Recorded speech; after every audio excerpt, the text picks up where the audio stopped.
दोस्तों नमस्कार, मेरा नाम है मनीष कुमार सिंह और आप देख रहे हैं 4PM महाराष्ट्र और आपका बहुत बहुत स्वागत करता हूं।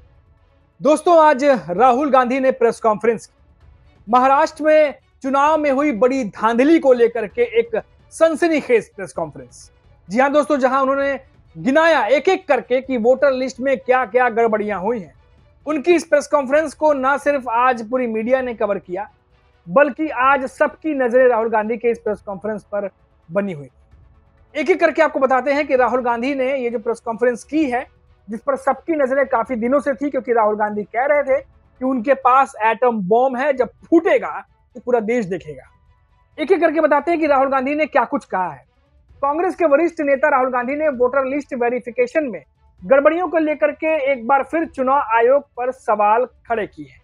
उन्होंने इस दौरान महाराष्ट्र और कर्नाटक की मतदाता सूची दिखाते हुए इन दोनों राज्यों की वोटर लिस्ट में फर्जी वोटर्स का जो आरोप लगाया है, उसके कुछ सबूत भी दिखाए हैं। जी हाँ दोस्तों, कुछ डेटा के साथ राहुल गांधी आए थे और इन डेटा के साथ में उन्होंने सबके सामने, मीडिया के सामने सब तमाम बातों को रखा है। राहुल गांधी ने प्रेजेंटेशन के दौरान कहा कि संविधान की नींव वोट है। ऐसे में सोचना होगा कि क्या सही लोगों को वोट डालने दिया जा रहा है? क्या मतदाता सूची जो बनाई जा रही है या जो मतदाता सूची है उसमें क्या फर्जी वोटर्स जोड़े गए हैं? महाराष्ट्र का चुनाव चोरी किया गया। हम महाराष्ट्र में चुनाव हार गए। महाराष्ट्र में 40 लाख वोटर रहस्यमयी हैं।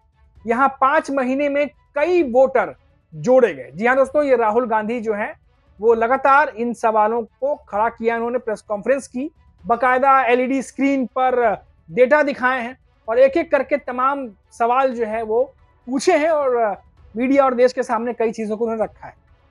राहुल ने कहा कि महाराष्ट्र में 5 साल की तुलना में 5 महीने में बड़ी संख्या में नए वोटर्स जो है वो जोड़े गए। महाराष्ट्र विधानसभा में वोटिंग के दिन शाम 5 बजे के बाद वोटिंग में तेजी से इजाफा हुआ और हमें फिर पता चला कि लोकसभा और विधानसभा चुनाव के बीच 1 करोड़ नए वोटर्स जो मतदाता सूची में है वो जोड़े गए हैं।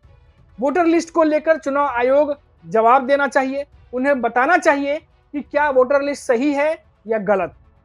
कांग्रेस नेता ने कहा, राहुल गांधी ने, कि चुनाव आयोग इलेक्ट्रॉनिक डेटा क्यों नहीं देता। हमने आयोग से बार बार डेटा मांगा लेकिन हमें नहीं दिया गया।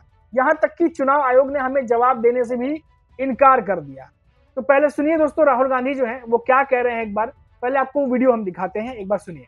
नरेंद्र मोदी 25 लोकसभा सीट के कारण प्रधानमंत्री हैं। हमें इलेक्शन कमीशन ये डेटा इसलिए नहीं दे रहा है क्योंकि अगर हमने जो यहां महादपुरम में किया, अगर हम इसे बाकी लोकसभाओं में करा देंगे तो देश की डेमोक्रेसी की, लोकतंत्र की सच्चाई बाहर आ जाएगी। ये अब एविडेंस है, ये क्रिमिनल एविडेंस है और इलेक्शन कमीशन देश में पूरे एविडेंस को डिस्ट्रॉय करने की सोच रहा है। तो देखा दोस्तों आपने, राहुल गांधी ने जो प्रेस कॉन्फ्रेंस की है, कई गंभीर सवाल पूछे हैं, मीडिया के सवालों के जवाब भी दिए हैं और साथ ही साथ उन्होंने कहा कि देश में फर्जी वोटिंग हो रही है। हमें इस चोरी को पकड़ने में लंबा समय लगा। हमने अपने स्तर पर जांच की जिसमें हमने 6 महीने का समय लगाया। हमने बेंगलुरु सेंट्रल लोकसभा सीट की महादेवपुरा विधानसभा जो सीट है उस पर वोटर लिस्ट की पड़ताल की। महादेवपुरा सीट पर हम करीब 32,707 वोटों से हार गए। अकेली इस सीट पर बीजेपी 1 लाख से ज्यादा के मार्जिन से जीती। इसे हमें शक हुआ कि दाल में कुछ काला है। और फिर राहुल ने बेंगलुरु सेंट्रल लोकसभा में महादेवपुरा जो विधानसभा सीट है उस पर 6.5 लाख, करीब 6.5 लाख जो वोटर थे, 1 लाख से अधिक वोटों से चोरी की गई, उनका आरोप है। हमारी जो इंटरनल पड़ताल है, जो राहुल गांधी बता रहे हैं कि उनकी जो इंटरनल पड़ताल है उससे पता चला कि 1 लाख से अधिक वोटर्स डुप्लीकेट है या जिनके एड्रेस गलत है। तो बहुत सारी बातें राहुल गांधी यहाँ पे कह रहे हैं। उन्होंने कहा कि वोटर लिस्ट में कई गड़बड़ियों का पता चला है। इस वोटर लिस्ट में कई लोगों के पिता के नाम के आगे कुछ भी लिखा गया है। वोटर लिस्ट में 40,000 करीब जो है मकान के एड्रेस जो है शून्य है। डुप्लीकेट वोटरों की संख्या बहुत ज्यादा है। 11,000 संदिग्ध ऐसे हैं जिनमें 3 बार वोट डाला। ये लोग कहां से आ रहे हैं? एक ही पते पर 46 वोटर्स, एक कमरे में 80 मतदाता, ये चुनाव आयोग और बीजेपी की मिली भगत है। बहुत गंभीर आरोप राहुल गांधी लगा रहे हैं और एक एक डेटा, एक एक वीडियो को उन्होंने प्ले करके या कहिए एक तरीके से कई वोटर्स की जो है वो पहचान बताते हुए कि एक वोटर्स ने कैसे 2-2 बार वोट डाला, वो तमाम चीजें जो है वो दिखाई हैं। राहुल गांधी ने बताया कि वोट चोरी 5 तरीकों से की जाती है। डुप्लीकेट वोटर्स 11,965 हैं। वोटर लिस्ट में ऐसे वोटर्स जिनका एड्रेस फर्जी है, उनकी संख्या 40,000 के आसपास है। ऐसे ही पते पर 10,000 से ज्यादा वोटर रजिस्टर हैं। 4,132 के करीब बताया जा रहा है कि वोटर्स ऐसे हैं वोटर लिस्ट में जिनका फोटो इनवैलिड है।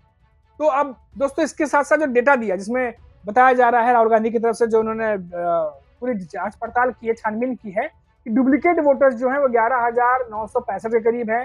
फेक और इनवैलिड एड्रेस जो है वो 40,000 के आसपास है और एक ही पते पर बल्क वोटर्स 10,000 के आसपास है। इनवैलिड फोटो 4,132 के आसपास है। फॉर्म 6 का दुरुपयोग जिसमें 30,000 की संख्या बताई जा रही है। तो इस तरीके से फर्जी वोटर्स और चुनाव में गड़बड़ी की जा रही है, राहुल गांधी ने यह आरोप लगाया है और फिर से सवाल पूछा है। और सोशल मीडिया पर भी अब कांग्रेस जो है अपनी मीडिया जो उनकी सोशल मीडिया पर पोस्ट करते हैं, वो भी अब इसको जोर शोर से पोस्ट किया जा रहा है। नए नए तरीके से सवाल पूछे जा रहे हैं। राहुल गांधी की ये जो प्रेस कॉन्फ्रेंस आज हुई है, इस प्रेस कॉन्फ्रेंस के बारे में राहुल गांधी बहुत पहले से बता रहे थे कि उनके पास बहुत सारे सबूत हैं, बहुत सारी चीजें उन्हें पता चली हैं जो वो प्रेस कॉन्फ्रेंस करके सबके सामने रखेंगे। और आपको बता दें कि ये जैसे ही ये तमाम बातें जो है वो सामने आई हैं, अब सियासी हलचल बढ़ती चली जा रही है। क्योंकि आपको पता ही है कि हरियाणा के बाद जब महाराष्ट्र में चुनाव हुए थे, महाराष्ट्र के चुनावों में शरद पवार की एनसीपी से लेकर उद्धव ठाकरे की शिवसेना और कांग्रेस ने शोर शोर से इस बात को उठाया कि विधानसभा चुनाव में गड़बड़ियां की गई हैं। हालांकि बीजेपी ने इस बात का जवाब ये दिया कि लोकसभा में जब आप जीते तो आपने ईवीएम या वोटर्स में गड़बड़ी की बात नहीं कही, विधानसभा में आप हार गए तो आप ये बातें कर रहे हो। लेकिन राहुल गांधी महाराष्ट्र के इलेक्शन के बाद भी उन्होंने प्रेस कॉन्फ्रेंस की थी। शुरू से उन्होंने महाराष्ट्र के इलेक्शन के जो रिजल्ट्स हैं उस पर शक जताया, इलेक्शन कमीशन पर हमेशा सवाल उठाया और आज फिर से एक बार देखा जा रहा है कि इलेक्शन कमीशन से कई सारे सवाल राहुल गांधी ने इस प्रेस कॉन्फ्रेंस के जरिए पूछी है और बहुत सारी चीजें जो है लोगों के सामने वो लेकर के आए हैं। तो अभी के लिए इतना ही दोस्तों, आप देखते रहिए 4 PM महाराष्ट्र। लौटेंगे तो बात करेंगे फिर किसी बड़ी खबर पर। तब तक के लिए आप देखते रहिए 4 PM महाराष्ट्र। नमस्कार।